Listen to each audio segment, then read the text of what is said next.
Good evening, everyone in the land of Facebook and TikTok. From me, John of Thrones, John Harbinson, and the nipple, of course. The nipple is omnipresent until it changes the painting, of course. So, hope you are all okay. Um, was at the doctor today. About the fourth time I've been to the doctor in the last week.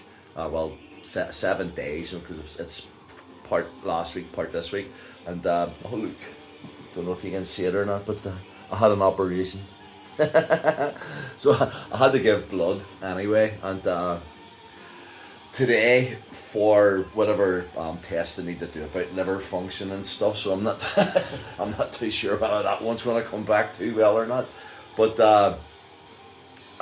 So I'm just going to get the wee mental health section over and done with very quickly before moving on to sort of anything that might be classed as slightly entertaining.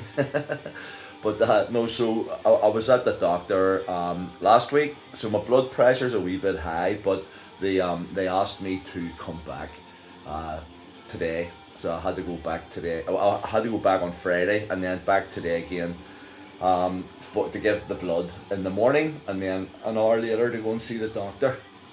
So as I say, the blood pressure, it evened out over the 2 days, so everything's okay. It's not 190 over 90. And then, yeah, as I say, I had to go and see the doctor, and she said that because I told her that I was like, because I've got this tinnitus sort of thing, but I told her that like a pain sometimes shoots up from behind my ear, like the back of my jaw, up into my head whenever I'm eating, and sometimes it's something that's just developed over the last year or whatever, but it can be quite painful sort of thing. So, but I thought it was just unique to me. So I said to her, do you know anything about this? Is there like something that you can do?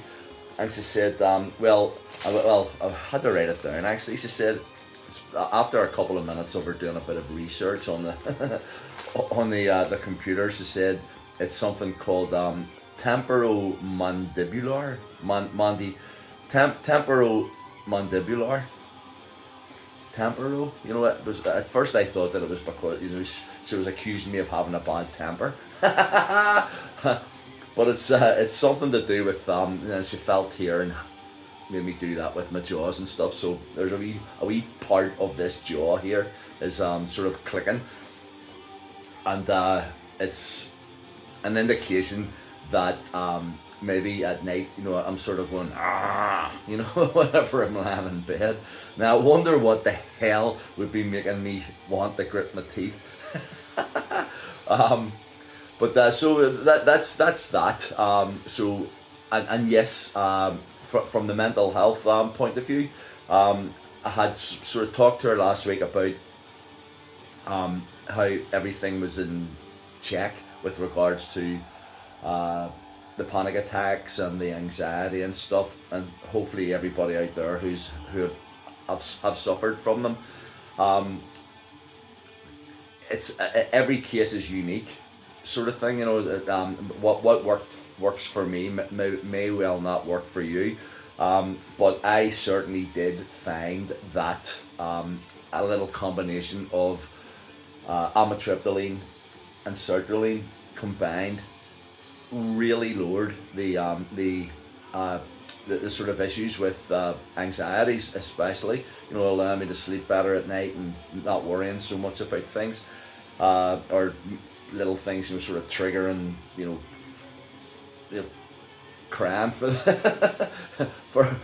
the least reason, sort of thing.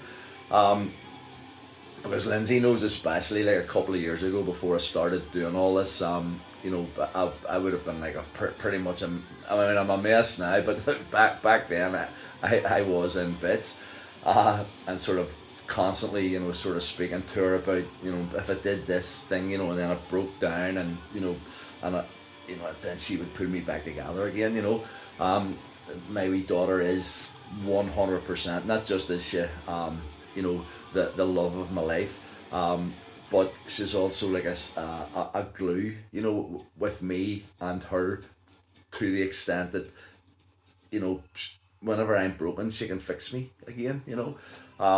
And then even that's the beauty about it, as well, is that she can actually sense when the breaking is, these days, is going to happen, so she fixes it before it's completely away.